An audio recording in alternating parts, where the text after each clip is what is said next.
This podcast is brought to you by Most Valuable Podcasts, saving your day from boredom with the best podcasting entertainment. What's up, real MVPs? Ricky Whitmer here, and welcome in, brother, to another Heel Talk. I'm here with my mother lover brother, my dude, man. Soapy, how we doing? I'm doing all right. What's up, dude?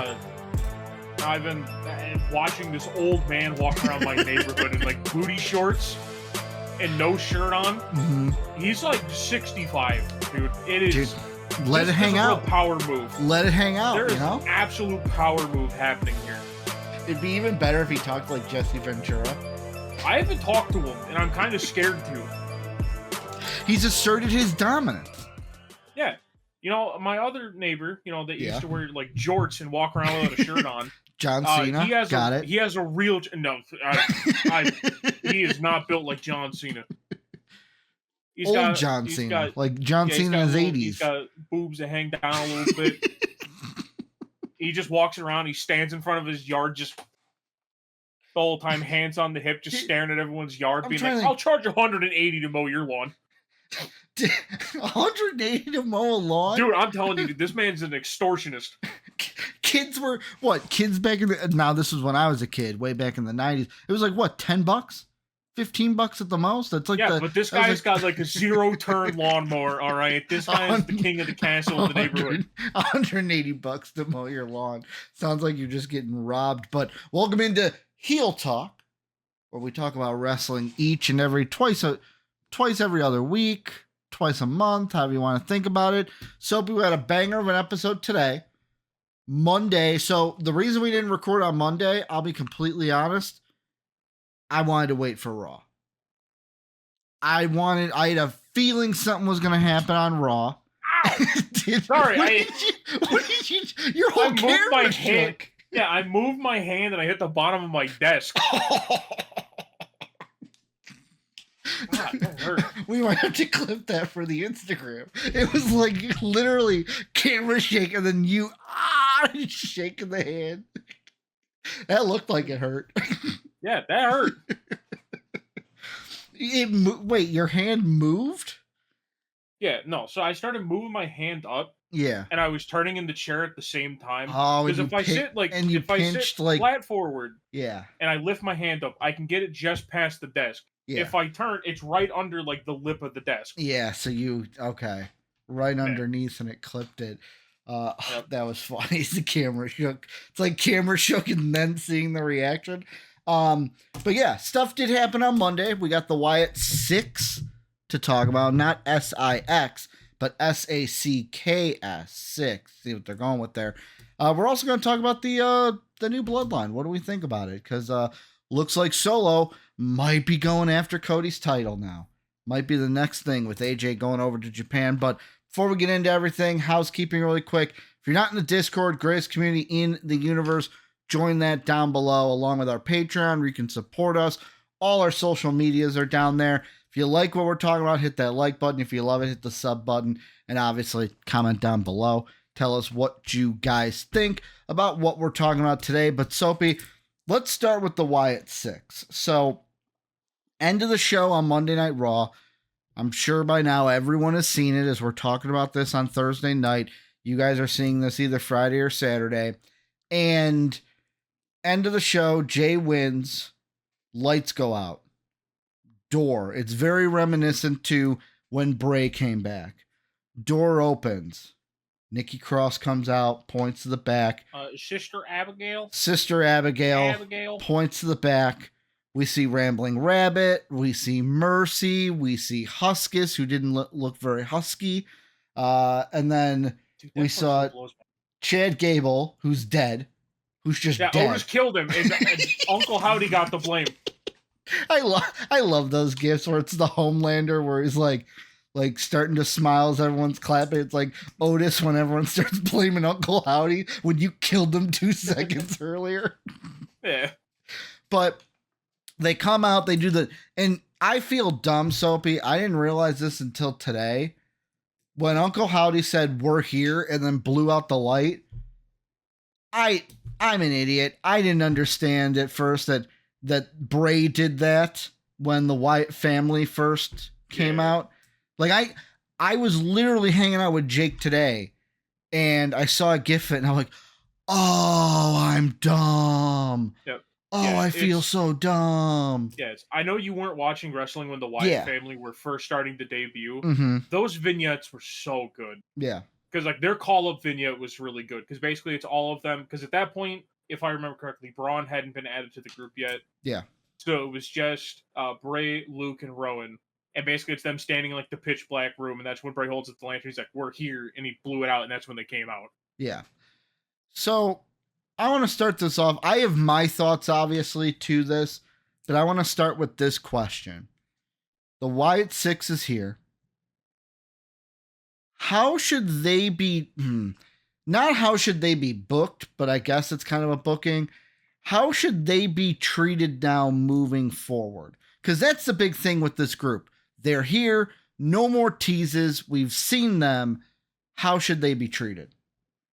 Yeah, and it's such a weird thing. And like, this is kind of where you get into the weird, like, messy part of like doing like monster characters in wrestling. Of now it's how do you proceed with it after the initial debut. Mm-hmm. To where, like, I think it should be... I know that someone tossed the idea out there that, like, them in the masks are different characters than them outside of the masks. Mm-hmm. I know someone pitched that idea to where it's like, oh, like, when that side of them shows up, it's a big deal. But then, like, when them without the mask, like, they're beatable, which, to me, I don't super like that. So, like, personally. Funhouse Bray, Fiend Bray. Yeah, basically, that's how a lot of people have talked about it. Mm-hmm. I don't know if that's the direction they're actually going to go. Mm-hmm. And the main primary reason I don't think that that's the direction they'd go is just because it gets to the point of where it's like, oh, if I see them in the mask, they're going to win. If I see them without the mask, they're going to lose. Mm-hmm. But, like, and as well, to me, I think some people are going to massively benefit from having the masks on. Mm-hmm. Like, to be honest, to me personally, Dexter Lumis looked by far the coolest one in the group. Exactly. Also, shout out to Joe Gacy for apparently like losing half of his body at some point. Losing he's like half the size body. he was the last time he was on NXT. Mm-hmm. That's insane. Like, genuinely, I know I put the one thing, I'm like, I have to be like super, super dumb, but like that's not Joe Gacy, right? I'm like, he's like half the size. Well, he had a shirt on. If he takes the shirt off, we'll have to see. Did he get with the same AJ Styles Randy Orton trainer? I was gonna say, does he get the fat guy buff that if you put a certain type of shirt on, it just goes away? Because like the main reason I didn't think but his calves look defined too. Yeah, because it's like whenever we saw him when he walked, like when they walk through the curtain and he's sitting there and like and he's holding the side of his head. Mm-hmm. One, I saw the tattoo and I'm like, I don't remember his tattoos having color to start with. So I'm like, that's not Joe Gacy. I'm like, is that Eric Young? Did we just get such a downgrade? Mm-hmm. No, for me it was the beard popping out. You could see his beard from under the mask. See, I didn't see that the first time I watched it. Mm-hmm. So we're like, that's why the whole time, like, I messaged Sean after it had happened because that was the only reason I knew it happened. It was because Sean was like, yeah, like the group was cool. And me and Sean tend to kind of have the same opinion on wrestling a lot of the time. Yeah. But, like, yeah, whenever they popped out, I watched the thing and I'm like, that's not Joe Gacy. I refuse to believe that's Joe Gacy. And then everyone's like, no, that 100% isn't. I'm like, damn. I guess he's just lost a bunch of weight. But yeah, like, I think it's... Right now, I think it's keep them as pretty dominant. Yeah. The only problem becomes, and this is just where I sit with the whole... I don't want to say how to book them, because I don't want to fantasy book the horror faction, because it's a faction that I've been on record saying I don't really super care about. Yeah. To where, like, I wouldn't give them a fair shout. But I definitely think one of the things that I think would be pretty quickly define which member goes into what area. Mm-hmm. Obviously, Nikki Cross is going to interact with the women's division. Sorry. Yeah. Sister Abigail. Sorry. The one that is the most obvious member, because they just... They dyed her teeth yellow, and they were like, yeah, that's good enough. Sorry, I was looking up a tweet, and my phone was on, so go ahead. Yeah, no problem. I wanted to find a tweet about the Wyatt Sicks that I had seen. Yeah, because, like, obviously, Nikki's going to go interact with the women's division. I'm going to be completely honest, there's a part of me that really doesn't want Rowan to wrestle, and that's not me trying to be mean. Mm-hmm. But like I'd say I think Rowan's pretty handedly the worst member of the group. Like at least in ring wise. Like, obviously, it was nice to have the hammer, to reference the Bludgeon Brothers. Obviously, RIP to Luke Harper or Brody Lee, whatever name you want to have him go by. Mm-hmm. But like I think it's definitely established where each person goes. Because then it kind of becomes muddled for like, does Uncle Howdy get thrown into like the main title scene? Or like, do we just have him hover around and never go for a title? Yeah, and to me, and that's the thing. I'll butt in here real quick. I can't find. I should have saved it, but basically the tweet was along the lines of like how they should treat the Wyatt Sicks, and one of the things I liked that they had mentioned was treat them like the Undertaker. They should be. I think the exact words in the tweet was protect them like the Undertaker was protected, meaning when they show like. Because the tweet said the same thing you were. Sister Abigail wreaks havoc on the women's division, can be a fresh blood, but not even that, just fresh vibes into the women's division. That's, I'll be honest, kind of stale. You have, what was it? I think they said that like Dexter Loomis and Rowan could be like wreaking havoc in the tag division. Joe Gacy wreaks havoc in the mid card. But the thing that I loved is they're like, if basically everyone but Uncle Howdy wreaks havoc. The second Uncle Howdy shows up, that has to be like oh, it's hit the fan. Like it's a huge deal when he shows up because he's the leader. The other thing I think is, let's not even think about titles when it comes to this group. Let's not make the same mistake we did with The Fiend and put an albatross around their neck. They shouldn't need a title. Honestly, I would treat them, and I'll see what you think about this, because this is the thing I've been holding in. This could be WWE's way to do what they wanted to do with Retribution, but better. Yeah, I mean, I think doing something along those lines. The only thing is, I think the end goal of Retribution, aside from it just being bad from the start, was that it would build Mustafa into a main eventer. Mm-hmm. It very clearly didn't. No, it did not. But like, that seems to be like what that group's goal was, to basically elevate Mustafa and give people behind him to do something. Yeah. My thing is, and this is just where it comes with booking like monsters and things like that. It's like I said earlier, it's like, when do you decide to put them in a prominent position? Because realistically, no one in this group's going to lose for a while. Mm-hmm. Like, if they have matches. The only thing is, are these guys interesting enough in their presentation that they could just keep not having matches and people will care? Because obviously, I know WWE's crowds are entirely different than like AEW's TNA's, of where like, you know, more like the indie side of wrestling, is more a fan of like in-ring work. WWE features more like, backstage stuff, like pre-made stuff, like like production stuff rather than wrestling. Yeah. And I know someone's gonna take offense to me saying wrestling. They're like, wrestling's all of it. Shut up. You know what I mean? But like, to me, I look at it as there's at a point that it's, you have to put them in the ring. And that's the part that I'm the most worried about with the Wyatt Sicks. Because I think Joe Gacy's good. I think out of all the people in the group, I think he's the best in-ring worker. Yeah. It becomes the fact of like, Bo is really good, but it's that like, is Bo as good as he was 10 years ago when he was like NXT champ? Maybe, maybe not. Who knows? To where it's that weird middle ground of like, the second that you have to put them in the ring, can they continue that momentum that's been built up from this debut?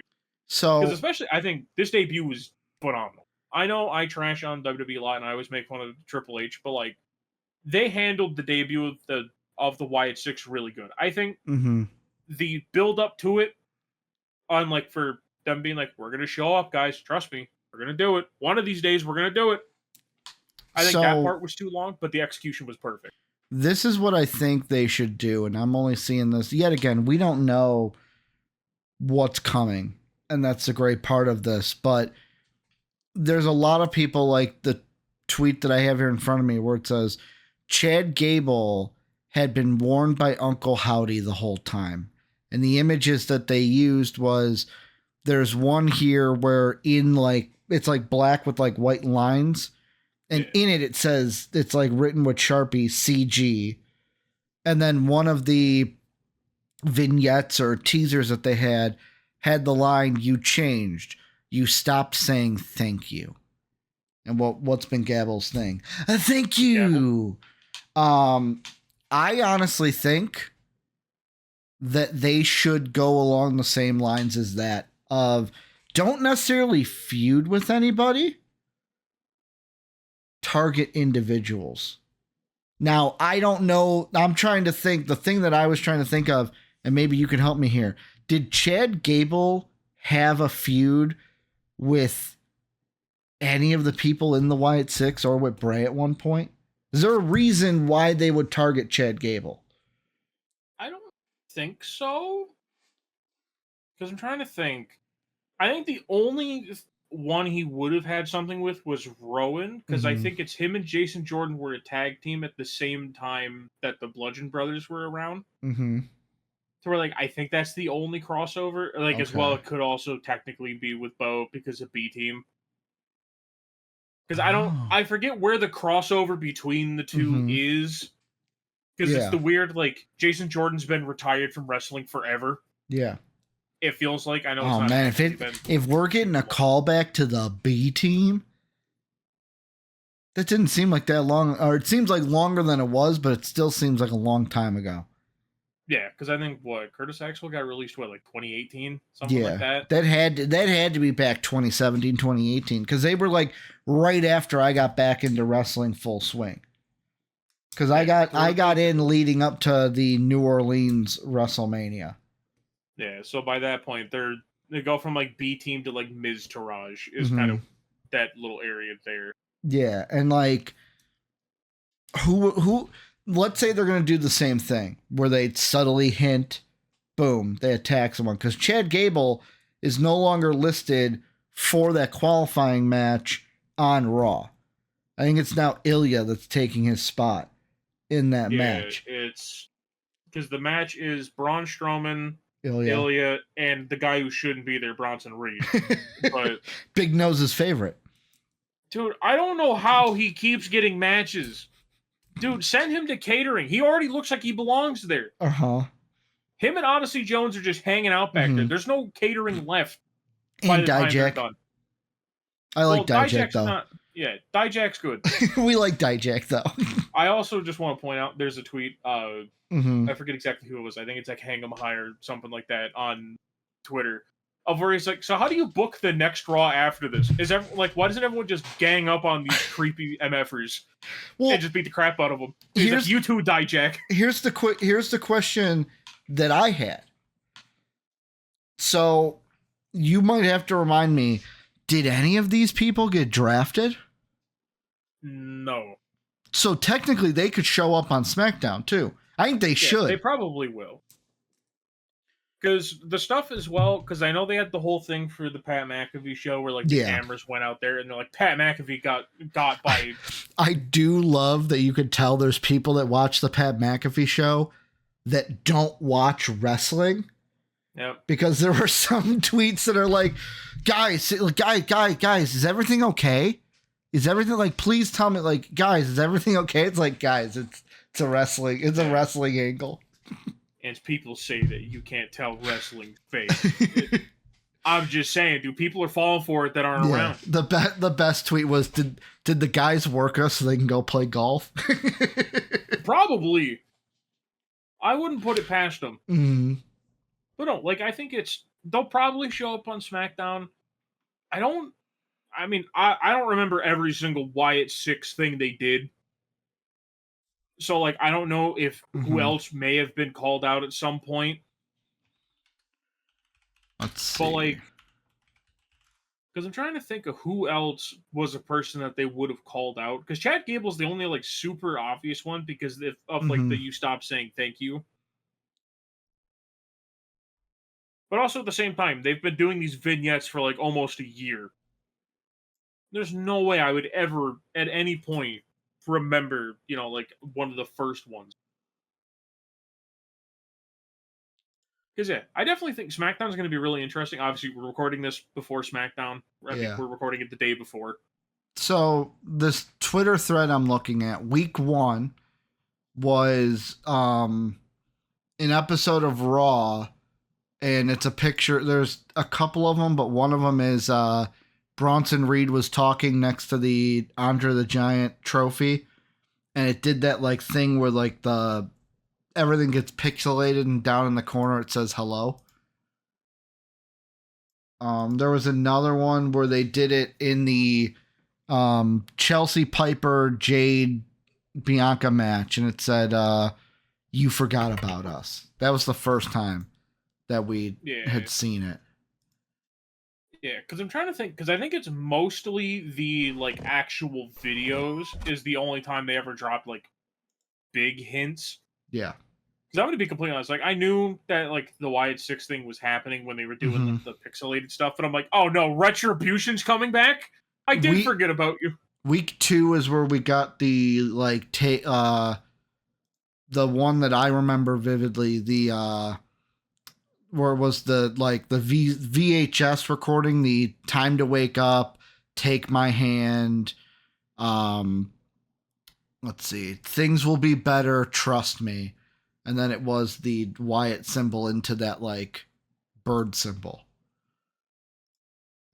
You will bear witness, begin the endless crawl, type the number of sense organs, and you shall behold all.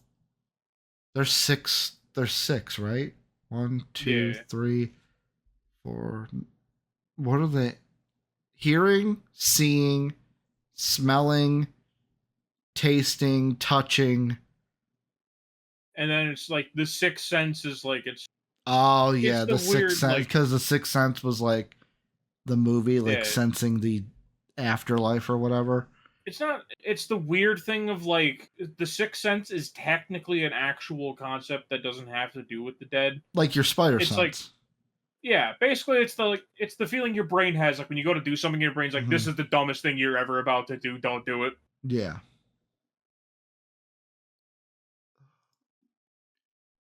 Do you want to meet them? I set them free. I reminded him of who he was. I showed him his lies. Now he shows me his vision. It is beautiful. His vision. Could they be going after Seth Rollins at one point? Maybe. But go on. I'm digressing. I'm going down a rabbit hole, literally.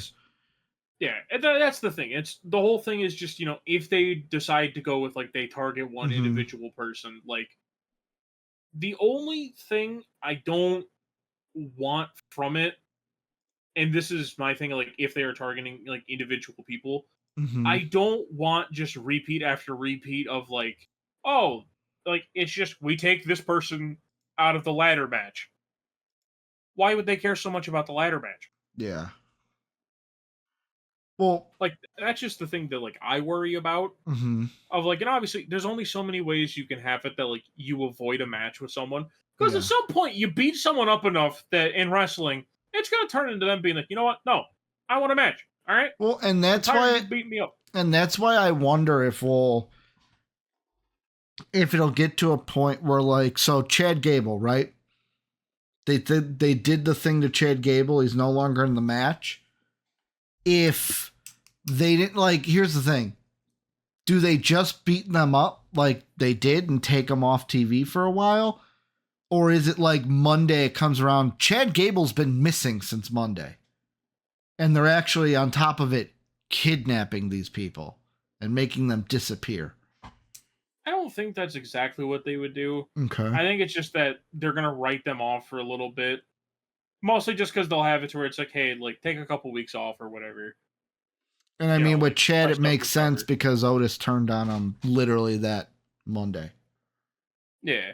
Because it's, I definitely think that it falls into the weird, like,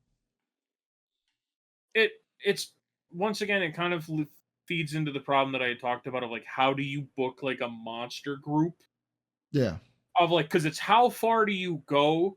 Because at some point, you have to move up from, like, the middle of the card guys and have to make it, like, a big deal. Like, I know someone had pointed out, like, because people were looking at, like, everyone on the ground or whatever, and someone's like, "Is Gunther one of the guys on the ground?" They're like, "Did they actually just give smoke to the ring general?" Over, I'm like, all right, you just set the bar in absolute, like, so far above rock bottom of, like, who's going to be able to beat them. There's a couple of them that I saw. Someone's like, oh, that's Carmelo. There was one that was, like, pinned up against the wall behind stuff. It's like, oh, that's Cody's blonde hair. And I'm thinking, guys, why would Carmelo or Cody be at Raw? They're SmackDown guys. Yeah. Because when I saw the one guy, like, in the Mercy room, or, like, the guy's leaning up against the wall and they have, like, the blood. I thought that was Ilya. I'm like, I thought that was Pete Dunne. Oh, okay. I'm like, oh my god, he killed Pete. He killed Petey. I'm like, Pete's the only, like, confirmed dead guy. That's Pete's blood behind him. Mm-hmm. Like, Chad Gable may have got shot by Otis, but he'll just walk it off because, you know, they're built different in Alpha Academy. I will say the other thing that didn't hit me right away that I saw on Twitter, like maybe a day or two later, that I have to give them props for is the Drew promo into his backstage thing where they brought the camera backstage into Gorilla and then followed Drew and Adam Pearce out. That was beautiful in the sense of it wasn't there just to be a promo. It was there to show us, okay, this is what Gorilla looks like right now. This is what this hallway looks like. So then when the Wyatt Sicks thing happened, we had a reference in our mind of what it looked like before. Yeah. Because, yeah, like, I definitely think that, like, that was a really smart thing for them. Like, definitely, I don't, like, and I will flat out say, I don't think the Wyatt Sicks' debut would have been as good if they still had Kevin Dunn on the camera. Yeah. And it's because, like, I think the thing that made it so good is that it's the one continuous camera shot. I do find it really funny that none of them attack the camera guy. The camera guy continues to be undefeated in horror scenarios. Their message has to get shown. They know that their message doesn't get shown if they attack the camera guy. Yeah. I mean, look, they get to follow the same trope at every single horror thing. The camera guy always survives. Look at any found footage horror movie. The camera guy always makes it out in the end. If you hold the camera, you survive. They leave you alone. Yeah. They leave you alone until there's no one else to go after. I also love the tie-in. It was a digital exclusive of Jey Uso. Hey man, I don't want any of that smoke. You guys can have the Fireflies back. I was happy to have them for a little bit. I don't want none of that smoke. You guys can have them back. They're yours. Yeah, I love that every single wrestler that wasn't there is like, hey man, I had no clue this was happening. Because I love the Sammy one where, like, Sammy, like, left, like, as soon as his thing was done or whatever. Went back to his hotel room and tweeted out, like, a thing for, like, a comedy show he was doing. And someone's like, Sammy, your coworkers just died. Why are you tweeting out a comedy club? Or the Bronson Reed one where it's like him backstage. It's like, it looks like I missed some stuff back here. I avoided some shenanigans. Yeah. I love the one picture where it's Odyssey Jones hanging out in commentary, hearing his coworkers get killed. And it's the picture of Beetlejuice sitting at a fancy table eating. Because he's in catering. Yeah. No, it's so funny seeing, like, to me, I think that's the proper way of integrating social media into wrestling. Yeah. It's because of the fact that, like, you know, the fans who saw it in person and stuff like that, like, you know, they have all that stuff. And then there's, like, the funny aspect behind it of, like, every wrestler that wasn't involved being like, I have no clue what just happened. Also, I do love how WWE, in their response to how happy they were of, like, the reception, kind of burned Corpus Christi. Yeah, because I guess it came out that, like, WWE was very happy with the crowd's reaction to it because, and I quote, usually Corpus Christi is a dead crowd. Yeah, I mean, and that's the thing. They got hit with the biggest yeah, they got hit with the fattest stray, but it's the biggest truth bomb they need to hear. There are some towns that, like, you guys need to actually make noise when you go to a wrestling show. Louisville. Yeah, Louisville, Philly for the most part. Mm-hmm. Philly's real stinky sometimes. Except for Mania, but that's different. Mania, you better be good for Mania, or you're never getting it again. Mania, though, I think is different because, yeah, it's one town, but people come in for Mania, yeah. Yeah, like, if you're just having, like, oh, here's a Raw in Philly, they're just like, yeah, it's something to do. Yeah. And, like, half of them aren't even paying attention to the actual show. Mm-hmm. They're just like, oh, hey, the theme song kicked in. Whoa! All right, anyways. Here's a question I have, and this is going to be I'm going to be completely honest, might be a not poor faith, maybe poor taste question, but it's on my mind. I have to ask it. Watching the Bray documentary, one of the parts in it that they lightly touched on is how at times in the creative process, it was hard to work with Bray. Is there a possibility in your mind, because I have no idea about this, I just want to ask and see what you think. Basically, is Bo going to be easier to work with on stuff like this than Bray might have been? Because we all know how Bray was. Bray was like when he was stuck Bray's to like, something. This is my idea. Like, this is how we're doing it. Yeah. And like, is it going to be, because Triple H in the documentary did mention it was hard to work with him at times. Are we going to get that at all from Bo? Or is it going to be vastly different because he's not Bray? I think it's the first initial part. I think most of it's already planned out, at least for like the first phase of it. Mm-hmm. Because I guarantee they're just going exactly with what Bray wanted to do anyways. Yeah. Because this definitely feels like a Bray thing. Mm-hmm. This doesn't feel like a guys, let's brainstorm, like what would Bray want to do? This feels like Bray already had this planned. Yeah. Sort of thing. So Bo should be easier to work with. Mostly just because Bo was always kind of that wrestler that, like, he never really had pull. Mm-hmm. Like, I mean, Bo got put in the Job Squad and then B Team. What? Like, if this was already like with Bray. If this was already planned by Bray, no, this is me cutting you off. If this was already planned by Bray, was Chad Gable originally supposed to be Bray then? Because Uncle Howdy'd be coming after Bray, right?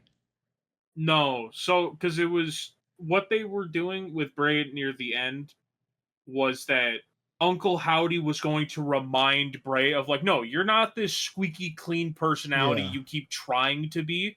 Mm-hmm. I'm going to show you the real monster that you are. Yeah. Because that's why they did the whole thing of where, and the one thing you had talked about, where it's like, I showed him his truth and he gave me his vision. So when we went down, after they showed Huskus, that wasn't supposed to be Howdy. That was probably supposed to be The Fiend. No, I think that was supposed to be Howdy. Okay. I think I'm just now trying to think, if Bray already had it planned, obviously, he would have been in it, right? Like, how would that be integrated into it? I'm saying that word wrong right now. Because, I mean, that's the thing. Like, with the Six, realistically, Bray is the Sixth. Do you believe that? Because there's rumors that are saying that, yes, Alexa Bliss will be in it at some point, and she will be the Sixth. I don't think so. Mm-hmm. I don't even know if Alexa's going to come back to wrestling, to be honest with you. I mean, the main thing that I think of is, like, who does she take as a character then? Because she can't do the Sister Abigail character. She could do Lily. But Lily's not, like, a part of Bray's whole thing, though. Because, like, all of the stuff... The Fiend? What if the Fiend latched onto her?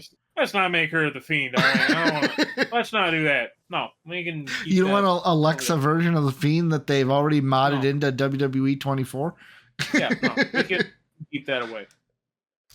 But, like, no, I think it's realistically these five are the main members, and it's supposed to be like they're gonna say that, like, oh, the Fireflies are the sixth member. Okay. But realistically, we all kind of know that Bray's the sixth member. Yeah. Because I think it was going to be that Bray was still going to end up being the leader, and that it's like Uncle Howdy was going to kind of be like the right-hand man of being like, no, like, Bray, I taught you exactly, like, stop trying to be the squeaky clean guy. That's not you. Yeah. like you are a monster and I want you to be that monster. Kind of like how there's the general, but there's usually the guy right below the general that's like, that, hey, I give you these jobs to carry them out here. Yeah, it's like you have like the head of the whole army, and then below that is the general that's like, hey, this is actually what you should do. Yeah. So we're like, I think that's kind of the route they would have gone. That's just an assumption. Because obviously, we won't really know what the end plan really was. Because obviously, kind of sucks that we won't. Yeah. Because, I don't want to say it. Because it still doesn't feel real. Yeah, it doesn't. Like, it's one of those weird things of, like, I'm not trying to make the episode sad. Yeah, but I mean, that's why I'm dancing around it. But, like, yeah, but it's just, like, even watching the documentary and then, like, just even thinking about it, it's like, it still hasn't set in yet. That it's just, like, I don't know, it's so weird. But, like, I'll be honest, I almost teared up when it was, like, just the shot of it. It was beat for beat the same shots as when Bray returned the second time. Yeah. So we're like, that's the thing. Like, that was just and this is my only not critique. Yeah. Don't have all their entrances take 10 minutes, please. For the love of God. I'm not watching these guys come out to the ring for 10 minutes to be honest, the boring part of Shatter. No. Here's the thing though, and this is where I get to kind of nerd out as a music guy. How they did it musically was perfect. Absolutely perfect. Because I was talking to Jake about this. I'm going to sound so nerdy here, but I don't care. All right, guys, sitting for a music lesson. A little bit. So, like, I'm sure some people may know. So if you don't know, chords in music, they resolve. Meaning, like, there's a little bit of, there's chords that sound like they give tension. Go to another one. I feel like it relieves, like, it's a relieving thing. Usually 5-1 or a 2-5-1 is the famous one. What they were doing musically was perfect because just by playing the dun dun dun dun dun dun dun like that over and over, the dun dun dun dun, we wanted it to go on into the, like, in your mind you're thinking, okay, the second part is like dun dun dun dun dun dun dun boom with the drums coming in and then the guitar, but they never give it to you. Your brain is conditioned to know what's coming next. And it creates unease because your brain is like, well, no, the next part should have started already, but it never starts. So it gives you, like, even with you not even thinking about it, your brain is not, it's like unrest because you're not getting what your brain is conditioned to getting after that first part. I thought it was beautiful. Yeah, like, no, it's not. I think for that segment itself, it's great. You just want the whole song. Well, not even the question on Twitter is, should they even just use Shatter as their theme song? I honestly think they should, because the only person it's better than getting Def Rebelled. Yeah, don't Def Rebel this group. You want to kill a group as fast as possible? Just Def Rebel Joe Gacy's theme. That's why the Def Rebel song, "We're Here."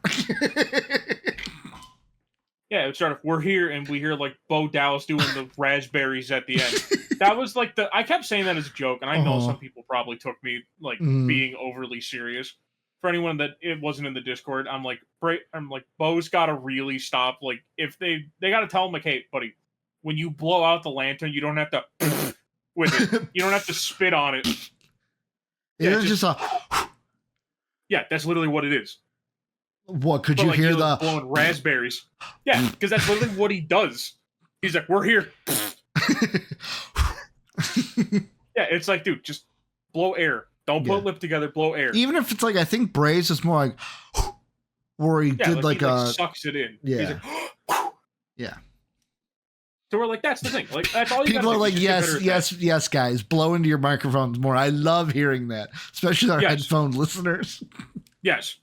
I hope you're ready for that. But no, I think the only thing that's going to suck with, like, one, I do think all of them should get Shatter. The only thing that's going to suck, Joe Gacy's going to lose his good theme. That's the only thing that's going to suck from all of them going to the same thing.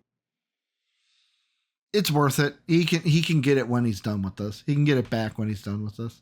Oh yeah, that's if they trusted if they could still use Def Rebel music by the time they're gone. Maybe Def Rebel might be gone by that time. Yeah. I mean, the only thing is though, Def Rebel did make Love Is Blind. Did they? So it's one of those. Yeah. Trust me, I don't believe it. No, it's one of the few gems in the sea of poop that just is Def Rebel's music. Oh, let's move on though. I'm looking at the time. We've spent a lot of time on the Wyatt Sicks. Obviously, you guys watching and listening, let us know down below what you guys think about the Wyatt Sicks. How would you guys treat the group moving forward? What do you want to see? Soapy, there's another group you wanted to talk about today. The New Bloodline, baby. Solo comes out after Clash of the Castle. He stands right behind Cody, trying to be a little discreet there. Trying to be discreet like he's not standing there. Soapy, question for you. Should the Bloodline have ended once Roman left? Yes. Because I'm going to be completely honest, if you ask me, the Bloodline 2.0 just sucks. Mm-hmm. Seems hollow. Well, it seems hollow, but I think the main reason it feels hollow, you're building the group around the guy who didn't talk in the last Bloodline. Mm-hmm. To where, like, it's, to me, like, me and Jake are on a very similar place of where we stand with Solo. Mm-hmm. I think Jake likes Solo a little bit more than I like do. the Straight Champ Solo. That's what he should have gone back. NXT Solo is my favorite Solo. Yeah, like, that's the thing of where it's, right now, the way they present Solo, I'm like, why does he try to act like a mafia boss? Yeah. Solo wasn't acting like that like 3 months ago when he was with Roman. Mm-hmm. He was doing the stupid, like, guys, I'm basically Umaga, but not as fat and not as good. Mm-hmm. To where it's just like, it's such a weird shift that they decided to take with this character of where, like, I'll be honest, it's sad that Tama Tonga's the best member of the group. And to be honest, the main thing that I hate, aside from the stupid new name they're getting Hikulo, which, I mean, Hikulo is also kind of a dumb name. Yeah. If you're talking Tala Tonga? Yeah. WWE, I understand. Spell the name right. Mm-hmm. Don't put Tall A Tonga because he's tall.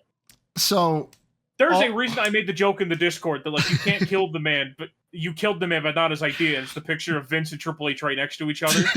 But, like, also correct me if I'm wrong. Jacob Fatu's in the country, not the country, in the company. I mean, he's in the country. I don't think he could leave because he has a criminal record. He just hasn't debuted yet with WWE.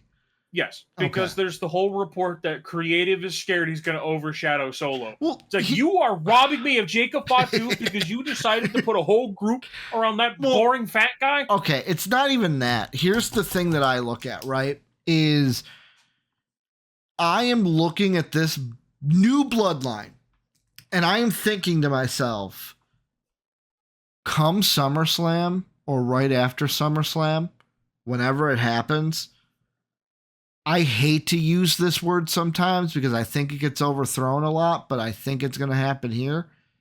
They are going to bury Solo without trying because I can tell what they're headed to. Everyone can.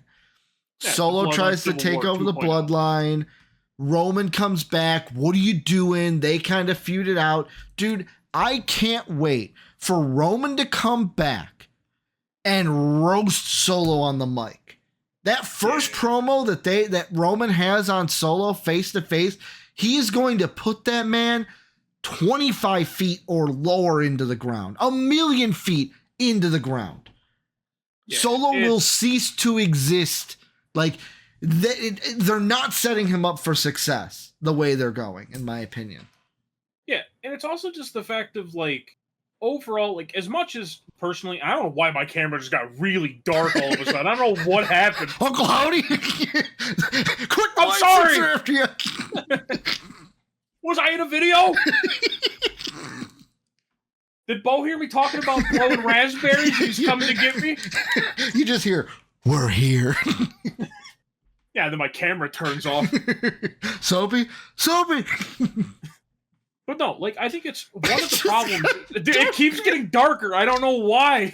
You better watch out, man. The Wyatt Sicks is there. Yeah, all right, I gotta lean back. I'm not allowed to sit forward. That's when it starts getting darker.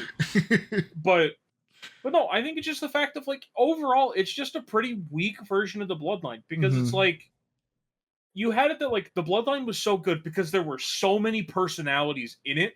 Yeah. That it was like, obviously, Roman blossomed into what Roman is now. Yeah. Which is insane. Because you go back and watch even Roman, like, 4 years before that, and where it's like, where was all this talent? Where'd all this come from? Who knew fighting Drew and him saying that he's deadlier than cancer apparently unlocks talent? Just had to bring it out of him, dude. Drew's got to just tell everyone that he's going to kill him. Punk may have to be careful. He may end up going through some stuff. We may get the best version of Punk. Yeah. Who knows? This could be a career renaissance for, Glass Phil. For Glass Phil. But, like, no, that's, like, the whole thing that made the Bloodline 1.0 so good is because there were so many personalities.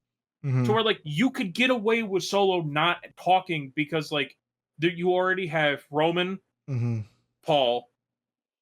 I'm just going to say Paul. I'm not going to say the whole name. You're good. Everyone knows who I'm talking about. But, like, you have Roman, Paul, Jimmy, and Jay. Mm-hmm. So we're like, realistically, Jimmy's the worst of the three. Let's be real here. Like, I hate being that guy, but Jimmy kind of stinks. There's a reason why Jay's getting the Solo push. Yeah, and that Jimmy got wrote out of the group. But, like, and then it's the whole thing of, like, you have it to where, all right, the main guy leaves because he just steps away. Mm-hmm. The second guy isn't in the group anymore.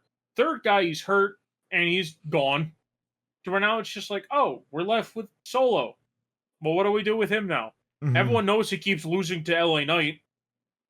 And we also know that, like, he's the biggest wasted win haver of John Cena ever. Mm-hmm. Literally, he beat John Cena, and everyone's just like, you could tell me he didn't do that, and I'd believe you. Yeah. Because, I mean, like, Austin Theory's also up there for, like, oh, hey, he beat Cena. Yippee. But, like, at least with that, it's like, hey, I remember he had the belt. That was pretty cool, I guess. He had the North American Championship for like 2 weeks just to have it on the main roster. Yep. Yeah, because then it's just like you get to the weird thing over like then you give the group to Solo, and then like you hand Paul Heyman to him. But like in storyline, Paul Heyman doesn't want to be there, so he's not going to properly represent Solo. Well, he's not. The whole thing with Paul is he's basically held hostage. Well, he's babysitting Solo. It's almost like Paul, like that's the only thing I like about it is Paul has no control over Solo. That now that Roman is gone, Solo thinks, oh, I can just take over. And like the only way I could see this working is if they basically like, you know how kids are, or like people who are like under a manager at like a job. To where it's like that manager has all the ducks in a row. Second they leave, that second person comes up like, I know what to do. I've seen them do it. I could do it. And it just ain't the same.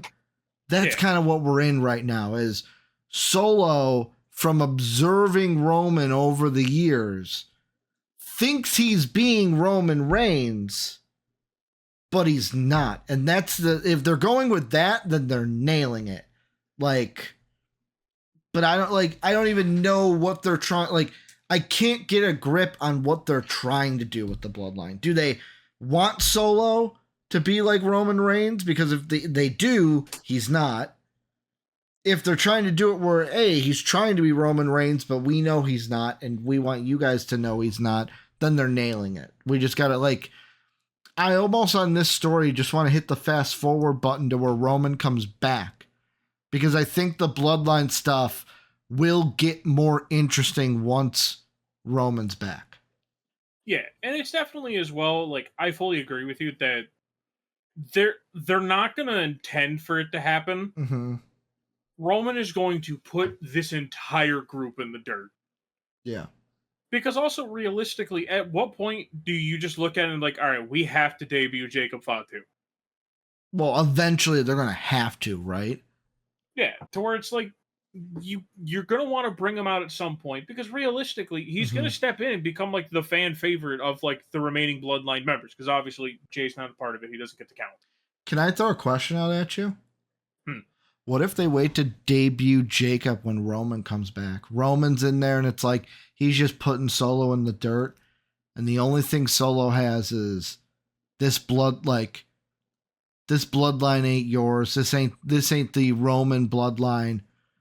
They're on my side, talking about Tama and Tala. Yeah. And then Roman just goes, Tama, "Oh, you think you're the only one who can call up family members?" Jacob Fatu's music hits. He's on Roman's side, not Solo's. Yeah. The only thing is, I feel like that would also still hurt Solo more. No, I know. There's no way to save Solo. Let's just forget about it. He's done. He's dead. He's buried. They're gonna bury honestly, Solo. It's once this run is done, Solo has to go back to NXT. Yeah. Like, he just has to, because he's not ready for the main roster yet. Like, just that whole character stuff that he's doing right now is just, it's so rough. And it's rough primarily just because the fact of every single time that... And you know what makes it rougher? Watching how much Braun Breaker is excelling. Yeah. Braun Breaker is literally everything you want Solo to be. Yeah. And then in the wings, like, hey, we also have better Solo in the wings, too. Yeah. With Jacob Fatu, to where it's just like, all right, Solo, you want to show anything worth us building around you? Because, like, I mean, you're kind of losing the plot here, buddy. Like, you had it when you first got called up, because it's like, oh, okay, like, he's the fresh new face, he's the young one. And you look at it, and it's like, I think he's the same age as Jacob Fatu. I honestly don't. I'll look it up. I think they're around the same age. Because I know... And then also, how long until they've signed Umaga's other kid, Zilla? Yeah. How long until they sign him? Yeah. So because let's see. At that point... Solo's 31. He's 31. Yeah, I think Jacob Fatu is like 32 or something like that. Man, he was born about 3 months before my sister. Both born in 93. All we know. Fatu's 32. Fatu was born in 92. Yeah. Solo was 93. So basically, it's at the point of where it's like, all right, he's only 1 year older than you. He's been wrestling less time than you. Because Jacob Fatu's, a criminal. The Fatu family specialty right there. For anyone who doesn't know, the Fatu family has so many people who are criminals. It is so funny. Yeah, that's funny to you? I think it's every member of the bloodline, but Solo has a criminal record. It's really funny. Now, Jimmy and Jay's are DUIs, correct? Jimmy and Jay are DUIs. Okay. Roman got arrested for something. It's not like a major thing. Yeah. It's like the criminal record because like slap on the wrist criminal record. It's Jacob Fatu I think has aggravated robbery. Like he has actual charge. Like actual big bad boy charge. I know The Rock. Because The Rock still counts as part of the bloodline. The Rock has stuff as well because he got arrested when he was a teenager. So apparently Roman was arrested 1 week. So right here it says, just a few weeks before the one-time collegiate football standout had signed a contract with WWE to join the organization's developmental program at the time, Florida Championship Wrestling.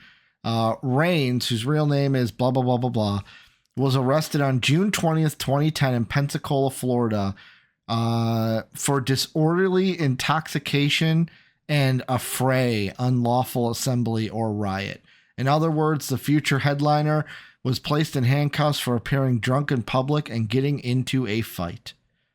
Yeah. He was released on a $1,000 bond and charged with $500 for each offense. Yeah. So basically, he got like the little baby crime out of all of them. He's like it's little baby's first time being in trouble. Yeah. Like Jimmy and Jay just drink and drive all the time. I hope they don't now that they got in trouble for it. Well, it was not the first time they've gotten in trouble. They're on I think it's one of them's on 6 already.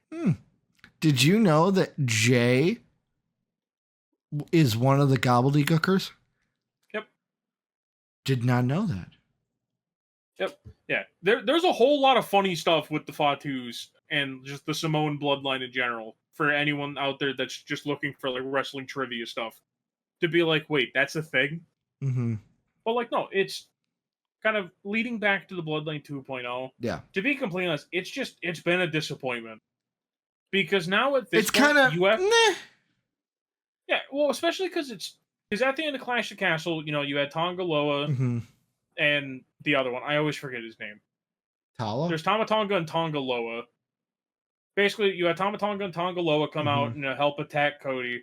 And then KO and Randy came out. And they just beat the crap out of the group. It's also bad when fans geeked out more for Randy looking at Cody's belt more than, oh my, OMG, Solo and Cody. Yeah, because that's the thing. It's the problem of now leading into that. You have to build Solo up to the level of Cody. So basically, you have to be like, hey, Solo, I know like you haven't really done anything since the Bloodline 2.0 started. We have to find a way to explain how you got a title shot. Mr. Lose to LA Knight 57 times in a row. He's calling his shot. He's doing what the great dons of the Bloodmaster do. Yeah, Bloodmaster. What am I talking about? Yeah, the great mafiosos of the Samoan bloodline. That what we need in the main roster, Soapy? We need the true Don, Tony D'Angelo, to come up to show him what a real Don is like. At this point, just put them in the bloodline. It's so funny. I don't know. I like the D'Angelo crime family better than the bloodline, though. Yeah, because they are better. But it's just funny that, like, it started off as like, oh, this is the Fatu side. Like, this is the Fatu family. Like, look at that. Bloodline 2.0 just has one Fatu in it. The rest of them are Haku's kids. It's Haku's bloodline at this point. Well, I mean, hey, Fatu, they can't have the second Fatu come out. He'll put the first one in the ground. Yeah, to where it's just like you're gonna debut Tala Tonga. I hate that name. I don't like his New Japan name, but like I also don't like Tala either. Yeah. Like I know someone's gonna be like, oh, that's his middle name, it doesn't matter. Shut up. All right. I'd rather try to pronounce his actual first name. Ricky, since you're so great with names, I need you to look up what his name is and try to say it on air. Tala Tonga. Yeah, he's got a real Pacific Islander first name. Google was like, did you mean Tamatonga? Is it Halik? Yeah. Hikuleo? Hikuleo? Yeah, it's like Hikulo. Oh, Hikulo. Right? Yeah. Yeah, that's better than Talatonga. Yeah, I mean, that's also his New Japan name. What, Talatonga or Hikulo? Hikulo. Oh. Yeah. Basically, for anyone who doesn't know, Hikulo's real name is it's so a Pacific Islander. That's not even his real name? Let me find his real name then. Yeah, no. I'm telling you this right now, Ricky. Since you're so great with names, that's why I want you to... Yeah, no. I think I can do this.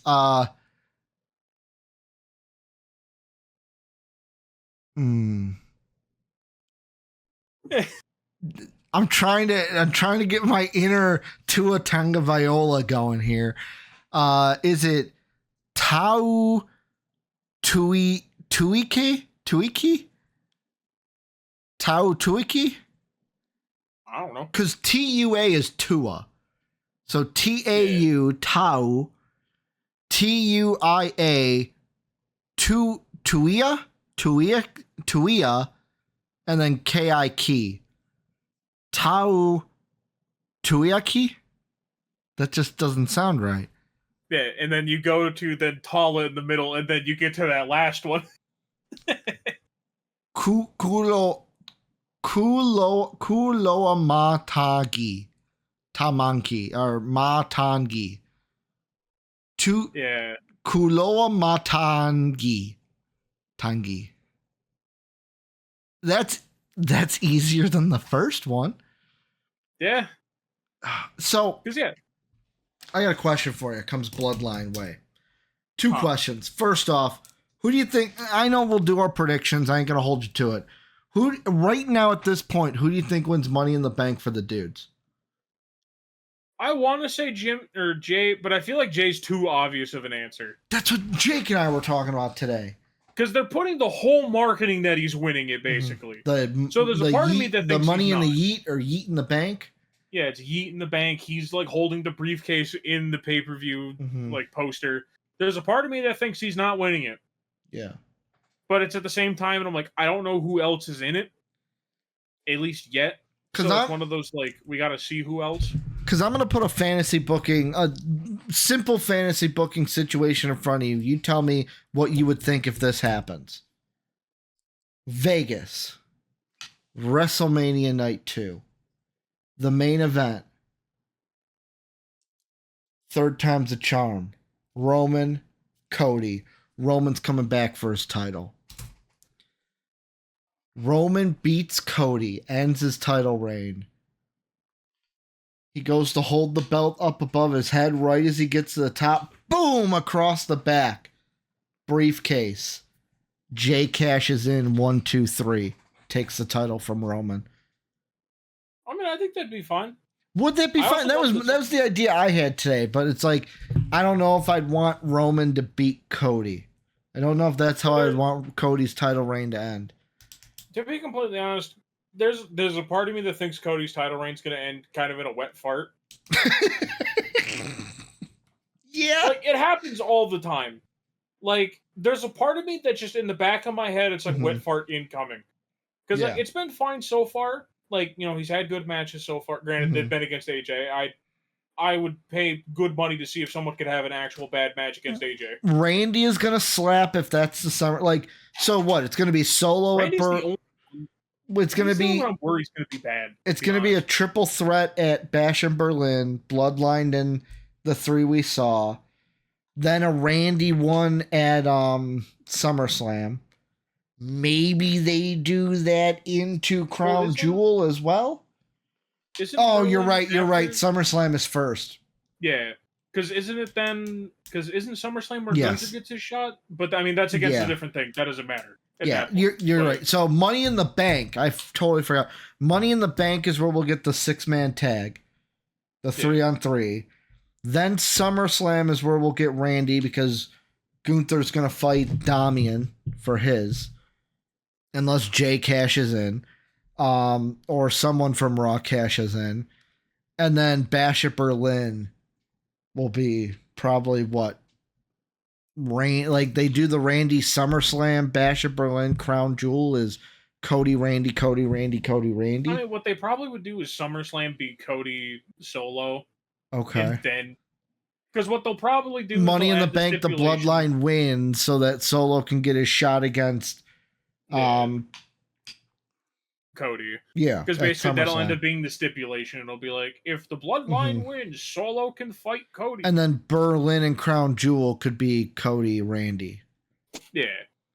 So where, like, it's just, the whole thing, I've also realized it dims when I lean forward. I don't know why. Yeah. So I have to, like, lean back. And now I look like it got darker! you just gotta do your best Fat Joe. Lean back. Lean back. Yeah, I gotta like lean all the way back, so it's like, oh wait, he's in camera. What to say? Do the rock away and lean back. For anyone that is seeing the video, I look like an analog horror like jump scare that's about to happen. Yeah, you do. Like there's only like part like half like the bottom like right of my face is just gone. Are you in the Wyatt Sicks? Are you their jump scare guy? If I lean my head down, my whole face starts disappearing. Yep. Oh, that's funny. But no. I don't know why it's doing that. This has never done this. Like, that's funny. So I gotta move you. But like, no, like. All right, thanks, Blake. You got up and it brightened up. Yeah. Oh. And it goes right back. All right, whatever. Standing up helped. Standing up helped. Yeah, but like, no, that's the thing. It's just I think right now with where the overall Bloodline's at. And kind of just leading to a bunch of the stuff for post Cody. I feel like it's throwing Solo at Cody way too early. Yeah. Especially just because realistically what they'll probably do is Roman will re-debut after their match. So probably just make fun of Solo because he'd be like, haha, stupid, you lost. Uh-huh. And that's how you start that leading to War Games, to where it'll be basically Bloodline 1 versus Bloodline 2. Question for you. Who would you rather see? Who would you rather want to see as Money in the Bank briefcase champion? Jay or Ilya? Can only pick those two. I mean, probably Jay. I mean, the person I want to win it's not going to end up winning it. Who? Who do you want to win it? LA Knight. Okay. Mostly so what they should have done last year. Yeah. Now, mind you, also because I am a pessimist of wrestling, shocker. Mm-hmm. Like, to me, it's getting to the point where it's like, it's getting harder and harder to see LA Knight as a main eventer. Yeah. To where it's like, with Jay, you can just find any way for Jay to fight for the title. Because Jay's like the most popular guy in Raw right now. They just did it like before WrestleMania where he called his shot against Seth and then had his match. Yeah. To where it's like, you can keep giving that to him. LA Knight's kind of getting to the point of where, like, he's not cooling down in the sense of, like, fans don't like him anymore. Mm-hmm. But it's getting to that point of, like, okay, so is he going to get a title? Yeah. Because I know, like, he's probably going to go after Logan Paul because that's what they keep building up to. Mm-hmm. Realistically, like, I'm going to be honest, I've not been a giant fan of Logan Paul as U.S. champ. He hasn't, it's kind of been the Roman of like, hey, I'm barely showing up. Hey, he's Cleveland, what up? He's defended it twice. Yeah. And, like, he's held, I think it's, if I remember correctly, he's the longest reigning champ in the company right now. Mm-hmm. And he's defended the title twice. Yeah. It's either he's either the longest or second longest. I forget. I saw a tweet. But dude, we got that great photo shot, or that great photo op with former president holding the United States Championship. Has a former president ever held the U.S. title? I mean, who knows? I'm trying to think. Is Clinton or Bush? They've never done anything with WWE. No, not that I think. Or Barack. Well, I mean, they had fake Barack at one point. They had fake Barack. Joe doesn't even know what WWE is at this point. Yeah. I mean, who knows? Like, who knows? John Cena could run for it, Ricky, all right? Hulk Hogan's going to run, he said. The opposition can't see him, Ricky. Hulk Hogan's going to run. Let's hope that doesn't happen. Because I am not looking forward to people voting for Hulk. Listen here, brother. I'm going to get rid of all the Texas, brother. Him standing at the podium would actually annoy the hell out of me. They'd be like, Mr. Hogan, what's your opinion on the border? Listen here, brother. The border's not real, dude. Listen here, dude. We gotta take our vitamins, brother. We gotta go back to the vitamins, brother. Yeah, like, he's just going to yap. Those promos would be epic, though. Yeah, I mean, and then you realize it's like, oh, this guy's actually, I have to listen to Hogan now. But no, like, I definitely think it's just kind of wrapping up the stuff with the Bloodline. Go ahead. I think that it's been a massive disappointment since. It's been a massive disappointment. I mean, to be completely honest, I just wanted to start the segment and be like, yeah, they suck. and I'm not. I understand I'm the pessimist and I'm the person that, like, I get called the no fun guy. No, but this isn't a pessimist thing. They have not been good. I want this to be good. I want to have good wrestling. Yeah, it's the whole thing. You build the group around a bunch of people that are not guys who should be the main guys of any group. To where it's just like, oh, cool. Here's Tama Tonga. He was never a leader in Bullet Club. He's lit, though, dude. Yeah, Tama Tonga's lit. He's the only good one. Until Jacob comes out. Yeah, and then Jacob Fatu will come out and we'll be like, wait, he's been here the whole time? Dude, people will see him do that move where he, like, jumps from the bottom rope to the top rope and does a backflip off it. They'll see that and be like, I didn't know fat guys could move like that. Bronson Reed, go home. You're not needed anymore. You know what? Go to IHOP. You know what match I really want to see now? Braun Breaker versus Jacob Fatu. That would literally be a battle of just one. That match would feed families. Yeah, that would kill people because people would be like, I didn't know guys that big could move like that. two of the fastest big men in wrestling. Yeah, like the fact that Jacob Fatu has an argument to be the best athletic fat dude in wrestling ever. Mm-hmm. And I know someone's gonna be like, "Oh, actually, if you count this guy, it's like, shut up." If you count this guy, I'm not counting Butterbean or whatever. Not even the boxer. Is the boxer, man? The boxer. I'm not gonna count like Hillbilly Jim or like Haystacks Calhoun or whatever his name is. Were the headbangers fat? Not really. Okay. Well, they're like the weird in between. What about Otis? Is Otis fast? I mean, no. I almost said fat, and I was like, well. I was gonna be like, I mean, we made fun of Otis when we watched the pay-per-view. That Otis has the ultimate fat guy stance. Otis is an egg, and I love it. Dude, he's literally built like a pumpkin. Yeah. He's like an elongated pumpkin. He's That's a working man, dude. He walks. God, I love blue collar sideways.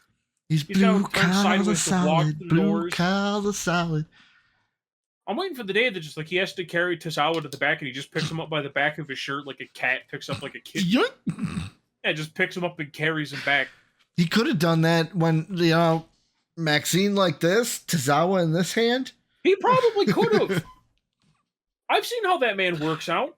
He's got a strong man's body. Yeah. He's got the I can deadlift 800 pounds build. Like people don't talk about sleeper builds. Brother Otis is the sleeper build. Sleeper builds. Oh, people talk about being buff. No, you got to be like Otis. That's a real strong man. That's the all he does is eat barbecue and work out. Oh. Well, Soapy, it's been a great episode, brother. It's been a great episode, dude. Brother. Great episode, brother. We've been here, brother. We've been talking, brother. Talking about the bloodline, brother. Do the macho, creepy guys, brother. The little macho man. But that's going to do it for Heel Talk today. Let us know what you guys think down below in that comment section. Remember, Discord, Patreon, social links, all down below. Hit that like button, hit that sub button. You guys know what to do. Soapy and I will actually be back. Looking at the calendar, Soapy, we are actually going to be back next week at some point. Probably Thursday again, because we have AEW pay-per-view on the Sunday of the 30th. Is that Forbidden Door? Yeah, that's Forbidden Door. We have Forbidden Door then. Oh, by the way, AEW, one thing I thought was funny was, I guess, Max Caster's mic got cut. Yeah. And it was Okada production. Me and Jake were watching it. Oh, I'm so sorry. No, I hit the wrong button. No. Dude, Okada is carrying the Elite so hard right now. Mind you, I will say, I get to do the obligatory, Soapy gets to talk about Jack Perry. Go ahead. Jack Perry's been doing really good, but no one is on the same level of Okada in that group right now. Yeah. Mostly because that shirt that they came out with is the most internet-based shirt I've ever seen. For anyone who hasn't seen it, it's basically shut up, B word. Yeah. And it's behind a car and Okada standing next to the car. And I'm like, that's the most internet shirt I've ever seen in my life. And I mean, upcoming podcast, of course, next week we'll be back with Forbidden Door predictions. And Soapy, after Forbidden Door, we got our normal podcast on July 1st, but then also we'll have to record 2 more that week because then we have Heatwave and Money in the Bank the week after Forbidden Door. I mean, that's a whole lot of pay-per-views. It's a whole lot of pay-per-views, brother. But yeah, we'll be back. Thank you guys for listening, as always. Have a good day, everybody. Bye. Why is my hand so big in the camera? My hand's not even close to the camera. This is a solid, 8 inches, dude. I don't know why my hand's so big. Oh.